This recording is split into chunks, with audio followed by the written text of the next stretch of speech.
for central bank-backed digital currency.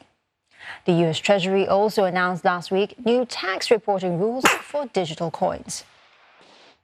And volatility continues to roil the crypto market. It's just flipped. Ethereum now up by 8%, while Bitcoin gaining 7%. Well, China shares managed to stay in positive territory today, supported by gains for financials. But there's still some caution as investors await key U.S. inflation data, which will be out later this week. The Hang Seng, though, is in the red, down by 0.4%. That's because digital currency and blockchain-related counters are under pressure.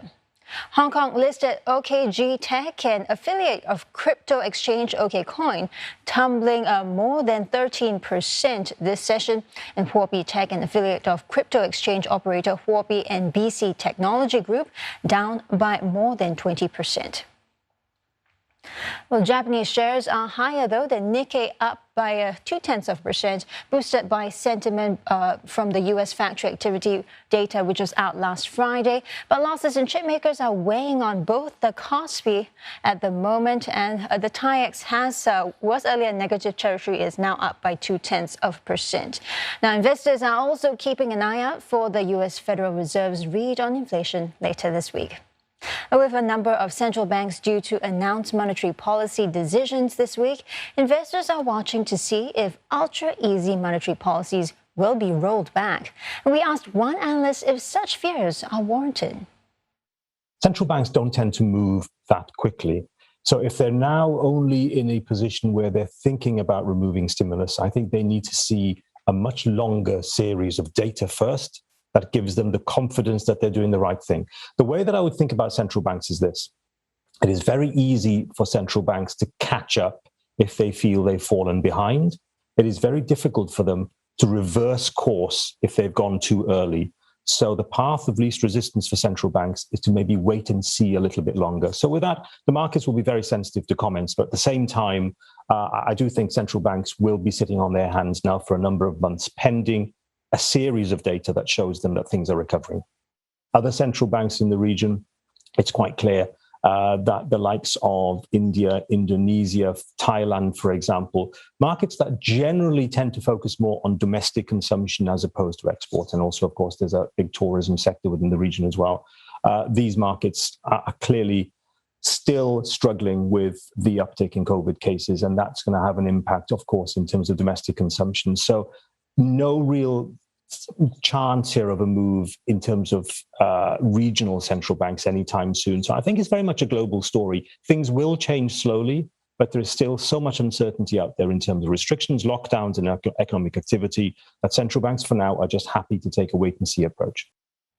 Well, that's it for business. Back to you, Angela. Right, thanks, Eugenia. Well, we have some breaking news out of Myanmar. Ousted leader Aung San Suu Kyi has appeared in court in person for the first time since the coup. She met with her legal team before the hearing, and her lawyer says she looked healthy and she prayed for everyone's health.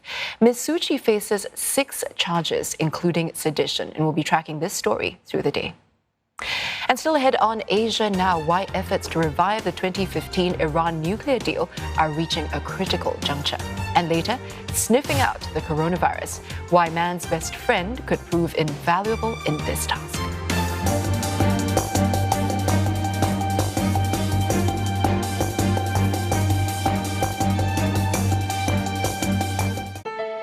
Myanmar opening its doors to the world, but still much work is needed. The journey hasn't been easy, with pressure from within and without. Twists and turns line the way, but even when it's down, this country never stops trying. This is a country that can bank on its people. People who have the power to chart Myanmar's path, and people who have stories to tell the world.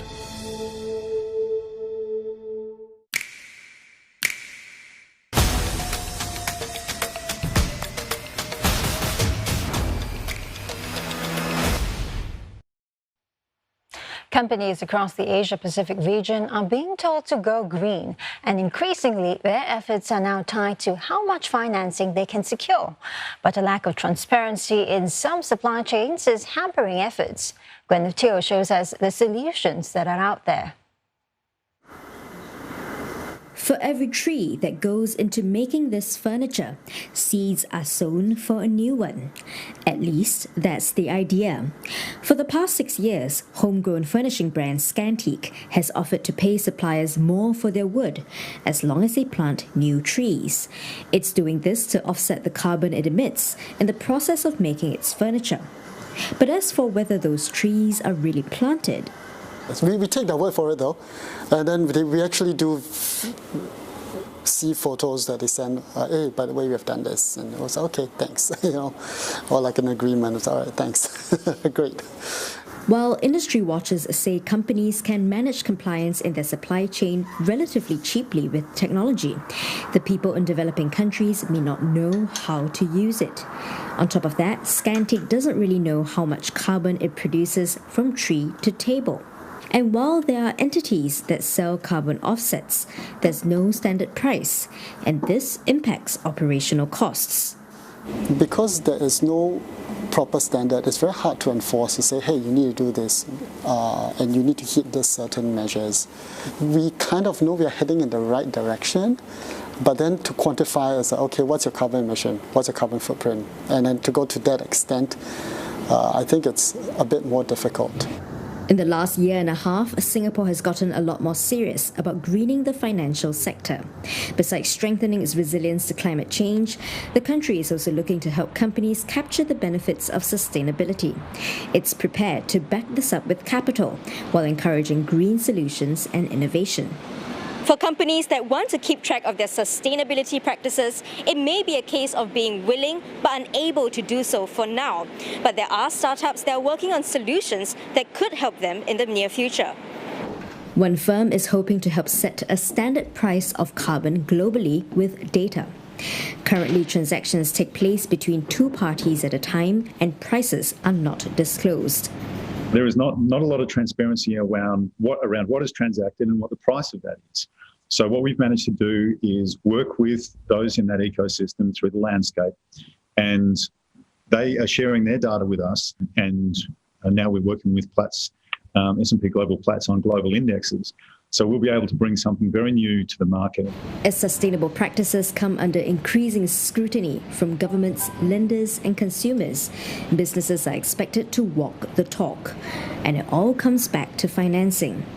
It's getting access to money, getting access to credit, where we see financial institutions increasingly putting green standards, if you will, on either loaning money for business acquisitions, right? And, we've seen, BlackRock and other really big financial institutions saying, look, we're not going to invest in companies that don't meet certain environmental standards.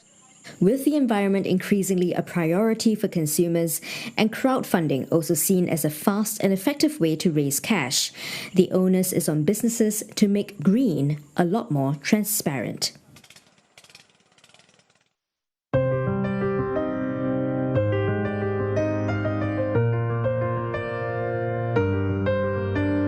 Every time a business opens its doors,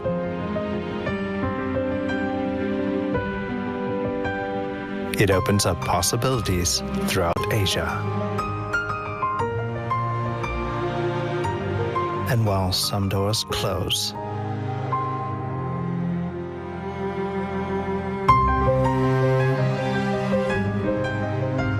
the will to try again never dies. There's nothing small about their commitment to Asia's future. And there's nothing small about our commitment to yours.